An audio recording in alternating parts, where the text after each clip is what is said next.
Hi students, last వీడియోలో వచ్చేసి మనము లాంబ్డా ఫంక్షన్ని మాన్యువల్గా ఎలా క్రియేట్ చేయాలి, అలాగే పైథాన్ యూజ్ చేసుకొని ఎలా క్రియేట్ చేయాలో చూసాం కదా. అయితే బేసిక్ ఎగ్జాంపుల్. సో ఈ వీడియోలో వచ్చేసి మనము ఈ లాంబ్డా ఫంక్షన్ యొక్క మెయిన్ స్ట్రక్చర్ తెలుసుకుందాం.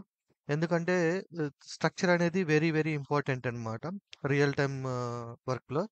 ఓకే, కోడింగ్ అనేది చాలా సింపుల్గా ఉంటుంది, బట్ ఈ స్ట్రక్చర్ కన్నా మనకి అర్థమైతే we can handle any type of lambda projects. Okay, very సింపుల్గా ఉంటుంది.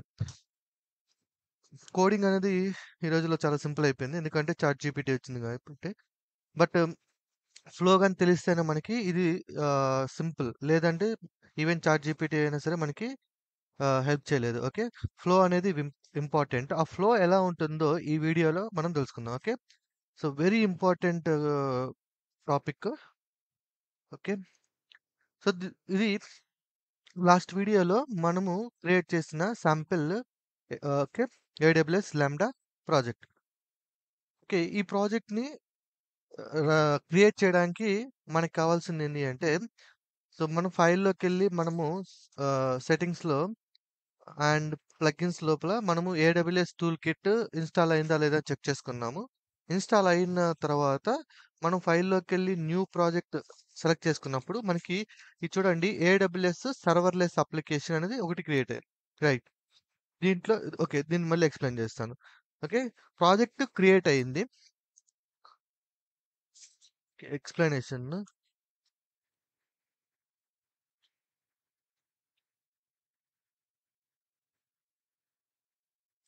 ఓకే, సో మనము ఏం చేసాము, ఒక ప్రాజెక్ట్ అయితే క్రియేట్ చేసాము.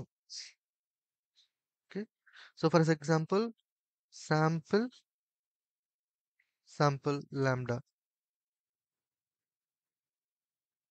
ఓకే, శాంపుల్ లాంబ్డా అయితే క్రియేట్ చేసాం. ఇది ఎక్కడ చేసాము, ఇది లోకల్లో చేసాం. రైట్, లోకల్లో క్రియేట్ చేసాం.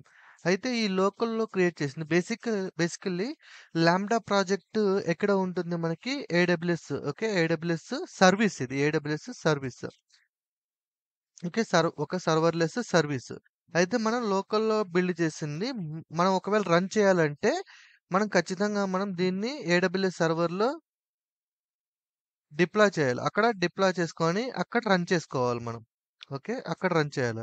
బట్ మనము రాసిన ప్రతి సింగిల్ లైన్ ఆఫ్ కోడ్‌ని మనం టెస్ట్ చేయాలి అంటే, డిప్లాయ్ చేసి అక్కడ టెస్ట్ చేయడం అంటే ఇట్స్ హైలీ ఇంపాసిబుల్ అన్నమాట. అప్పుడు ఏం చేస్తామంటే, ఈ శాంపిల్ లాంబ్డా కొన్ని లోకల్‌లో రన్ చేయడానికి మనం ఒక డాకర్‌ని యూజ్ చేసుకున్నాం. Docker desktop. సో ఈ డాకర్ డెస్క్‌టాప్ ఏం చేస్తది అంటే, ఒక వర్చువల్ ఒక వర్చువల్ ఒక వర్చువల్ ఓకే, వర్చువల్ మెషిన్‌ని క్రియేట్ చేస్తది. సో ఈ virtual machine is nothing but ఒక లైనక్స్ మెషిన్ అన్నమాట. ఓకే, గుర్తుపెట్టుకోండి. మన సిస్టమ్ ఇది విండోస్. మనం విండోస్ యూజ్ చేసుకొని ఈ డాకర్ డెస్క్‌టాప్‌ని ఇన్‌స్టాల్ చేసుకున్నాం. రైట్. అయితే ఈ డాకర్ డెస్క్ లోపల మనకి ఏం క్రియేట్ అవుతుందంటే, ఒక లైనక్స్ వర్చువల్ మెషిన్ క్రియేట్ అవుతుంది. ఇది గుర్తుపెట్టుకోండి. ఇది వెరీ ఇంపార్టెంట్ పాయింట్. ఓకే, అయితే ఇప్పుడు ఈ లాంబ్డాని టెస్ట్ చేయాలంటే మనం ఏడబ్ల్యూఎస్ సర్వర్స్‌లో డిప్లాయ్ చేయకుండా డైరెక్ట్‌గా ఏం చేస్తామంటే, ఈ డాకర్‌లో ఉన్న వర్చువల్ మెషిన్ ఏదైతే ఉందో దాంట్లో డిప్లాయ్ అవుతుంది. అయితే ఇక్కడ మనం చేసేది ఏమి ఉండదు. సో బేసికల్‌గా ఇక్కడ మనకి ఒక ఆప్షన్ ఉంటుంది. సో ఇక్కడ మనము ఎప్పుడైతే మనం లాంబ్డా సర్వర్‌లెస్ ప్రాజెక్ట్‌ని సెలెక్ట్ చేసుకున్నామో, అప్పుడు మనకి ఆటోమేటిక్‌గా ఇది వస్తుందన్నమాట, ఈ కాన్ఫిగరేషన్. సో ఇక్కడ ఎడిట్ కాన్ఫిగరేషన్‌లో మనం చేసేదేముందు, సామ్ సీఎల్ఐ. ఇదేంటంటే ఇది మళ్ళీ ఇది దీని గురించి మళ్ళీ నేను ఎక్స్‌ప్లెయిన్ చేశాను. SAM CLI build function, skip function ఉంది కదా! ఈ build function inside a container. So ఇక్కడ మన లోకల్‌లో ఇక్కడ చూడండి, డీబగ్ లోకల్ హోస్ట్‌లో సెలెక్ట్ చేసుకున్నామన్నమాట. ఇదేం చేస్తుందంటే, ఈ పైథాన్ ఆటోమేటిక్‌గా ఇన్ కేస్ మనము డాకర్‌ని గాన ఇన్‌స్టాల్ చేసుకొనుంటే మన సిస్టమ్‌లో ఆటోమేటిక్‌గా ఇది పిక్ చేసుకుంటుందన్నమాట డాకర్‌ని. ఓకే, మనం చేసేదేముండద్దు. Okay, and yeah! సో ఇక్కడ డాకర్‌లో రన్ చేసాం. అయితే సారీ, డాకర్‌లో రన్ చేసాం గదా! అయితే ఇప్పుడు ఇది ఏంటిది, మనము ఇదొక ఇదొక పైథాన్ కోడ్ అండి. ఓకే, ఇది ఒక Python code. Okay, Python code. ఇది ఏంటిది, లాంబ్డా సర్వీస్ ఇది. Okay, lambda service. Lambda service. అయితే ఇక్కడ మీరొక్కటి గమనించండి. ఇది పైథాన్ కోడ్, ఇది లాంబ్డా సర్వీస్. లాంబ్డా సర్వీస్ అంటే ఏంది? సింపుల్ మన పైథాన్ కోడ్‌ని తీసుకెళ్ళి ఓకే. ఈ లాంబ్డా సర్వీస్‌లో రన్ చేయడం. అయితే ఈ పైథాన్ కోడ్‌ని ఇక్కడికి తీసుకెళ్ళి రన్ చేస్తున్నాం గదా! మరి ఇక్కడ డిప్లాయ్ చేయండి. ఈ కోడ్‌ని ఇక్కడ డిప్లాయ్ చేయండి అని ఎవలో చెప్తారు? ఫర్ ఎగ్జాంపుల్ నా దగ్గర ఓన్లీ మీరు పైథాన్ కోడ్ అనుకోండి. ఓన్లీ పైథాన్ కోడ్ ఉంది. Python code.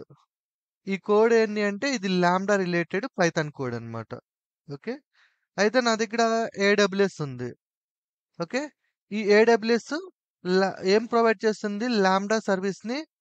లాంబ్డా సర్వీస్‌ని ప్రొవైడ్ చేస్తది. ఓకే. ఇక్కడ సర్వీస్ ఉంది.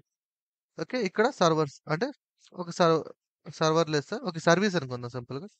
అయితే ఇక్కడున్న నా లోకల్‌లో ఉన్న కోడ్ ఓకే. ఈ కోడ్‌ని ఇక్కడ తీసుకెళ్ళి ఇక్కడ డిప్లాయ్ చేయాలి. రైట్. నా కోడ్‌ని ఇక్కడ తీసుకెళ్ళి ఇక్కడ డిప్లాయ్ చేయాలి. ఈ పని ఎవరు చేస్తారంటే, ఇప్పుడు ఫర్ ఎగ్జాంపుల్ మనము మైఎస్‌క్యూఎల్ డేటాబేస్‌తో కమ్యూనికేట్ అవ్వాలి అంటే, మనం ఎస్‌క్యూఎల్ ఆల్కెమీ అని, పాండా అంటే సీఎస్‌వి ఫైల్‌తో కమ్యూనికేట్ అవ్వాలంటే పాండాస్ మాడ్యూల్ యూజ్ చేస్తాం. అట్లాగే మనం బోటో 3 మాడ్యూల్ ఉంది గదా! బోటో 3 మాడ్యూల్‌ని యూజ్ చేసుకొని మనము ఎస్3తో కమ్యూనికేట్ అయ్యాం. అలాగే ఇప్పుడు ఒక సర్వీస్ అంటే ఇక్కడ ఒక ఈ రిసోర్స్ యూజ్ చేసుకోవాలంటే ఈ లాంబ్డా కోడ్ ఓకే. సారీ. ఈ పైథాన్ కోడ్‌కి, ఈ సర్వీస్‌కి మధ్యలో ఒకటుంటుంది. దీన్ని మనం ఏడబ్ల్యూఎస్ సామ్ అని పిలుచుకుంటాం. ఓకే. సామ్. ఓకే. ఈ ఏడబ్ల్యూఎస్ సామ్ గురించి ఒకసారి చూద్దాము. గుర్తుపెట్టుకోండి. డైరెక్ట్‌గా ఎళ్ళిపోదండి. మన కోడ్ డైరెక్ట్‌గా డిప్లాయ్ అయిపోదు ఇక్కడికి. సామ్ బిల్డ్, సామ్ డిప్లాయ్ అని కొట్టాం గదా! ప్రీవియస్ ఎగ్జాంపుల్‌లో. అంటే అది ఏం జరుగుతుందంటే, మనం ఈ లోకల్‌లో ఉన్న కోడ్‌ని తీసుకెళ్ళి జిప్ చేసి ఓకే. ఏదో ఒకటి ఓకే. జిప్ చేసి దాన్ని తీసుకెళ్ళి ఇక్కడ సర్వీస్‌ని క్రియేట్ చేస్తది. ఈ ప్రాసెస్ అంతా ఎవరు చేస్తారంటే మధ్యలో ఒక మీడియేటర్ ఉంటాడు. అదే ఏడబ్ల్యూఎస్ సామ్. దీని గురించి ఒకసారి చూద్దాము. AWS SAM yeah! సో, ఇది టెంప్లేట్ ఎంఎల్ ఫైల్. ఓకే. అంటే సో, ఏడబ్ల్యూఎస్ సామ్ ఇక్కడ చూడండి ఈ సెంటెన్స్ చదువుకోండి. So, in AWS cloud formation ఇదేంటంటే ఏడబ్ల్యూఎస్ సామే క్లౌడ్ ఫార్మేషన్ అంటాము. క్లౌడ్ ఫార్మేషన్ అనేది చెప్తాను మీకు. ఇక్కడ మనము ఏడబ్ల్యూఎస్ సర్వర్‌లెస్ అప్లికేషన్ మోడల్. ఇక్కడ మీరు చూసినట్లయితే ఇది ఒక సర్వర్‌లెస్ అప్లికేషన్ మోడల్. అంటే దీని మీనింగ్ ఏంటి అంటే ఫర్ ఎగ్జాంపుల్ మీరొక ఇది ఏడబ్ల్యూఎస్ ఉంది. AWS okay. ఇదొక ఏడబ్ల్యూఎస్. దీంట్లో మీరు ఎస్3 క్రియేట్ చేయాలనుకోండి. ఎలా క్రియేట్ చేస్తున్నారు ఈ ఎస్3ని? డైరెక్ట్‌గా మీరు ఏడబ్ల్యూఎస్ కన్సోల్ యూజ్ చేసుకొని ఎస్3 క్రియేట్ చేసుకుంటున్నారు. అలాగే లాంబ్డాని గూడా ఏడబ్ల్యూఎస్ కన్సోల్ యూజ్ చేసుకొని లాంబ్డా క్రియేట్ చేస్తున్నారు. ఇవన్నీ ఎట్లా క్రియేట్ చేస్తున్నారంటే మాన్యువల్‌గా క్రియేట్ చేస్తున్నారనమాట. ఓకే. సో, ఈ మాన్యువల్‌గా క్రియేట్ చేయడము ఇదంతా ఏందంటే ఇదొక మెయింటైన్ చేయడం కొంచెం టఫ్. Tough work. అంతే కదా! ఇప్పుడు నేను ఎస్3ని క్రియేట్ చేసి మళ్ళీ డిలీట్ చేయమంటాను. మళ్ళీ క్రియేట్ చేసి డిలీట్ చేయమంటాను. అట్లా ఒక 100 టైమ్స్ చెప్పాననుకోండి. మీకు ఒక రకమైన ఫ్రస్ట్రేషన్ ఒస్తది. రైట్? అయితే ఈ సర్వీస్‌ని క్రియేట్ చేసుకోవడానికి ఏడబ్ల్యూఎస్ వాళ్ళు ఒక మోడల్‌ని ప్రొవైడ్ చేశారనమాట. ఎస్ఏఎం అది. సో, ఇదేంటంటే సర్వర్‌లెస్ అప్లికేషన్ మోడల్. ఇదేం చేస్తదంటే ఫైల్. ఇదొక ఫైల్ అన్నమాట.